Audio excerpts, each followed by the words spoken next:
prezident si zriadi sobašný salón, že teraz bude chodiť sobašiť po celom Celkom Slovensku. si to Teraz, keď som tu išiel, som sa stretol so starostami z celého Slovenska a pýtali sa, že čo sa teraz rokuje. No, predstavte si, oni chcú sobášiť, hej, áno. aj poslanci a prezident. A oni povedali, to čo je za nezmysel? A jak dlho sa o tom bavíte?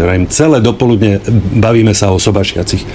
A to my nemáme iné vážnejšie problémy. Ja neviem, prezident si zriadi sobašný salón, že teraz bude chodiť sobašiť po celom Celkom Slovensku. si to neviem predstaviť. Nikdy sa nič také na Slovensku nedialo, že by prezident sa zrazu objavil na nejakej svadbe a sobášil. Ale teraz tie problémy Slovenska, kde nám krachuje zdravotníctvo, kde nám krachuje školstvo, nemáme dobudované diaľničné siete, tunely, kde z východu na západ naozaj človek musí ísť cez Maďarsko a ako minister obrany povedal, už skoro takmer je do Prešova postavená diaľnica, tak už skoro takmer nech si to absolvuje pravidelne nie vrtuľníkom, nie lietadlom, triskačom, nech si to absolvuje autom a nech vidí, čo to je.